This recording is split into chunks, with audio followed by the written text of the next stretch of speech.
everyone, this is Sarah, the Catholic Homemaker. I'm back here to do this video. It's been a really long time since I've done one on YouTube, and I just want to say I basically decided not to do videos on YouTube anymore. It was just becoming too much for me and my family, and I was trying to just put them first, and just the videos were getting in the way of that. But I did want to jump on here and do this special video about this book review, and it's called The Treasure with a Face by Janine Zayal. She's a friend of mine in my area, and she wrote this book a couple of years ago, and it's a really excellent book. It's meant for 8 to 13-year-olds, but I read it to my 6 and 4-year-old girls, and they really loved it, especially my 6-year-old. It was a little bit too advanced for my 4-year-old at most of the time, but at times she did kind of listen a little more, and it piqued her interest. So I did want to say that just because you could read it to younger children than 8 years old. It just kind of depends on your child's reading level, because my 6-year-old daughter, I was reading her The Snow Queen at 2.5 years old, and she was listening to most of it. So it just kind of depends on the child and what their reading level is. So Janine gave me this copy of the book, and we read this book actually pretty quickly, within like a week or two. And this story takes readers beyond understanding of the Eucharist. So if you didn't know this, the whole focus of this book, it's fictional. It takes place during Jesus's time, his ministry on earth, but the focus of it is on the Eucharist, or the true presence of the Eucharist. Christ's body and blood, we as Catholics believe, is in the Eucharist.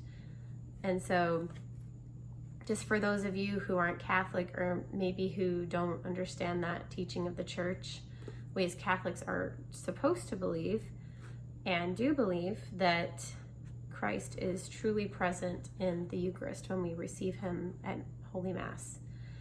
And an unfortunate statistic in, I believe it's just America, maybe it's worldwide as well, that 70% of Catholics do not believe in the true presence. They just believe it is symbolic. And I want to share a personal story about that. So admittedly, I was one of those Catholics. I don't think I could say like, oh no, I don't believe it. It's like I said it in my mind, I said it in my heart, but there was like a slight doubting part of me that did not think that it was truly Jesus. It was kind of like a leap of faith for me. And the things that turned it around for me are that a few years ago, when we still lived in North Carolina, there was a quote. It might have been from Mother Teresa, Saint Teresa of Calcutta, or another saint, who said it's a travesty, or it's really a shame when people receive the Eucharist in the hand. And this was pre-pandemic. This was like, I think it was 2019 when I was hearing about this quote more, and I was like, oh, I should start receiving on the tongue. And at first it felt a little weird to me to just kind of like stick out my tongue when the priest was giving me communion, because I was so used to receiving in the hand. And I just decided to do it, and that's the only way I received going forward, was on the tongue, like no matter how weird it felt. And it started to not feel weird anymore. And so I did that, and then the pandemic came, and we were no longer allowed to receive on the tongue. And I felt very sad about that, because I had made this change in my life, and now I was told I couldn't do that anymore. Unfortunately, I didn't know I had other options. There were masses in my area. At least the beginning of the pandemic in South Carolina, there was a traditional Latin Mass church in our area And then there was another one that started that same year in our area. And had I known about that, I would have just gone there instead of us going to where we were going at the time. But I didn't know that our priest at our church would allow people to receive on the tongue if they received after Mass. So unfortunately, I didn't know that that was an option until later on. And then once I knew that that was an option, I started to receive that way. And, that was a relief to me. And then it was sometime,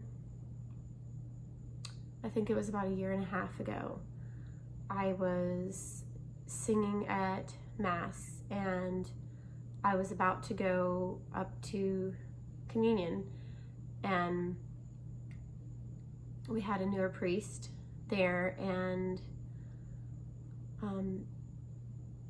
I was going directly up to the priest to receive, because he said if you came to him, you could receive on the tongue or in the hand, whatever you wanted. And so he gave people that option. When he came, that was the first time there had been that option in years. And so I was like, yeah, I'm just going to go directly to him, receive on the tongue. And so it was about to be my turn, like the last person had left for the priest to give me communion. And I heard this voice in my head that said, kneel. And I was just shocked. And I was like, no, I can't do it. All these people are staring at me, and they'll stare at me and just think I'm crazy.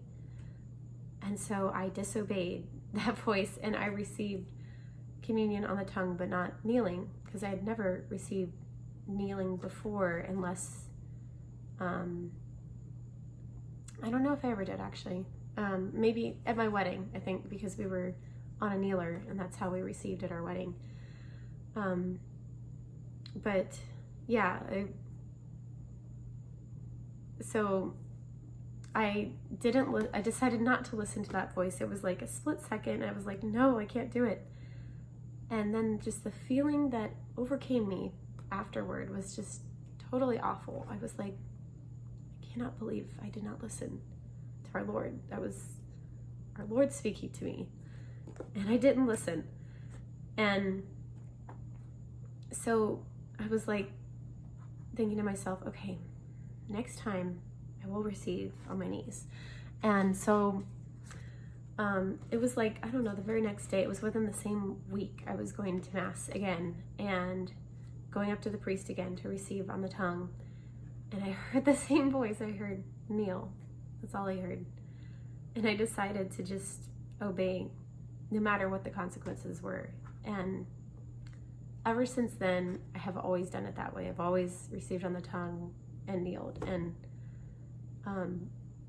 it's a very humbling thing to do. And after a while, I stopped caring about what everybody else was thinking. I stopped thinking about like people staring at me, and I just did it. And eventually in that church, they started to offer the option of having kneelers when people come up to so people have the option of kneeling at the kneeler or standing. And so I think that was really nice that the priest offered that, and it's still going on. So anyway, I just wanted to share that personal story that I was personally invited by Jesus to start kneeling, and the very act of me doing that with my body, it made me have no more doubts about Jesus being truly present in the Eucharist. And I know not everybody's going to get that personal invitation, but I just wanted to make the point that there is something to be said about physically doing these actions with your body and having the belief in it. It's like if you kind of divorce your body from those movements and actions, then you kind of have a separation with your belief about it. And the funny thing about that is I started to learn the history of how things changed, and it's like post Vatican II, and there was, I don't remember who it was in that movement, but there was somebody who was one of the leaders in there, and their goal was to get Catholics away from the belief in the true presence by making it an option to receive in the hand, like encouraging people to receive in the hand and encouraging people to no longer kneel and to stand. So it's just very interesting about that history and then my own personal experience. Okay, so back to the book, The Treasure with a Face. So the story takes readers beyond understanding of the Eucharist to relationship. So it's obviously a really great book for young first communicants, for kids who are about to receive Holy Communion for the first time, but it's also great for kids beyond that age as well, and for that age and even younger, like my oldest daughter. It's not only just for understanding of the Eucharist itself, but to have a relationship with the Eucharist, a relationship with Christ on this, and to have belief in it. So this takes, as I said, this takes place during the time of Jesus's ministry on earth.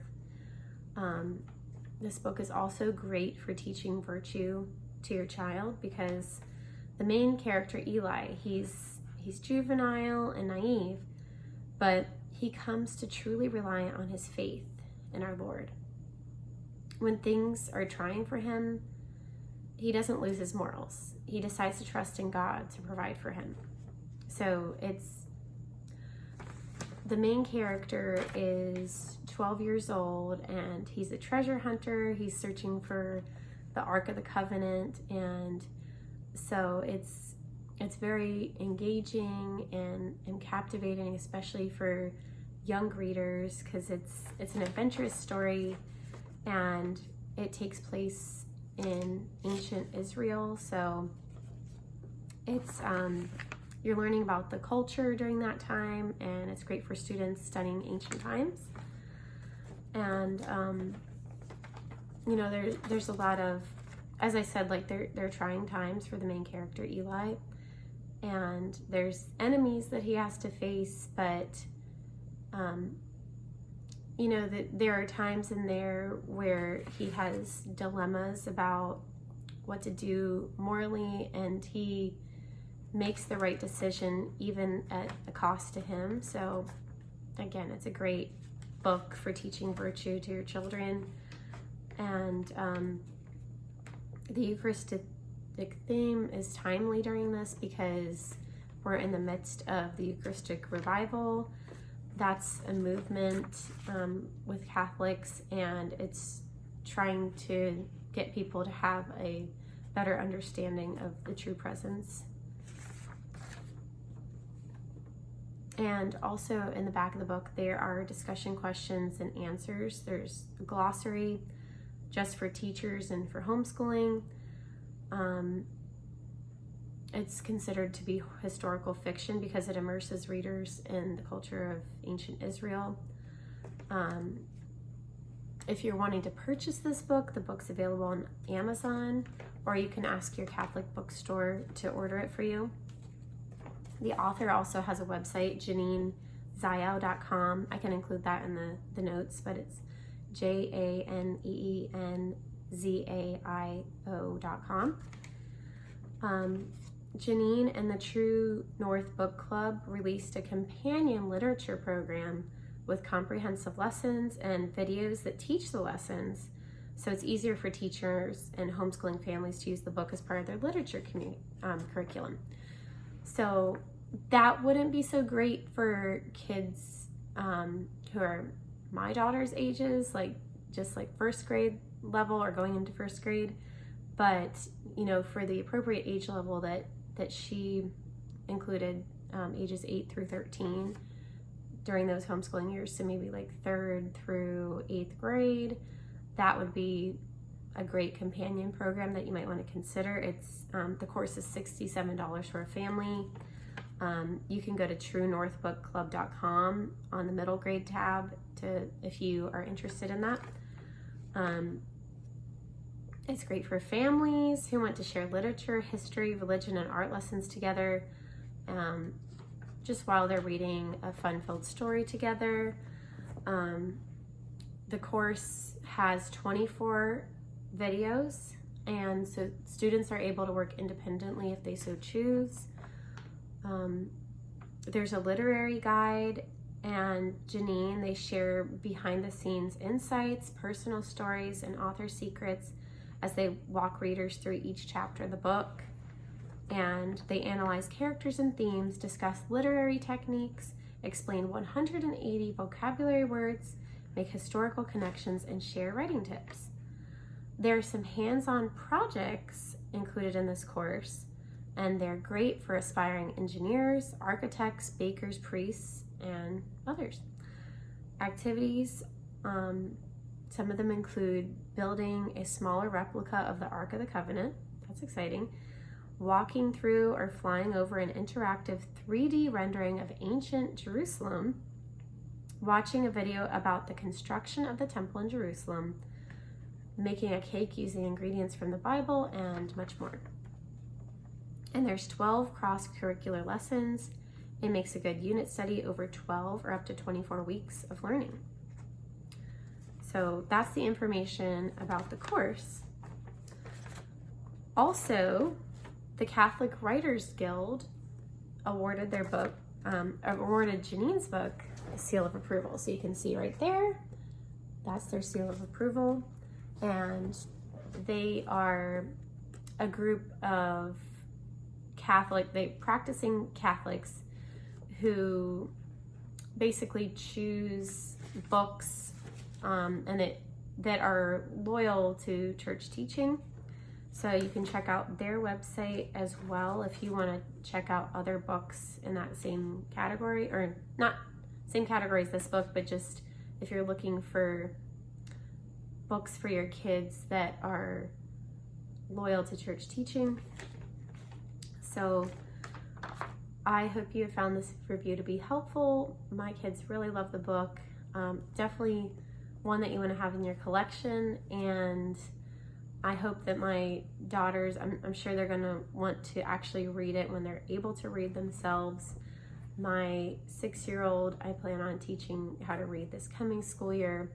Just a note on that, I purposely haven't taught her how to read yet, but I'm going to this coming year because I was kind of trying to go the Nordic way, where they wait until 7 years old to teach reading or math. Now, I'm doing math this year, but she's getting closer to 7, so I am going to be teaching her reading this coming school year with a really great program. Logic of English I'm probably going to use, and all about reading as well, or like mixture of the two. So I hope you found this review to be helpful. Let me know in the comments what you think. If you've read it before, definitely share this video so that people can know about this book. I'd love for more families to be able to read this, and I hope you have a wonderful and blessed week.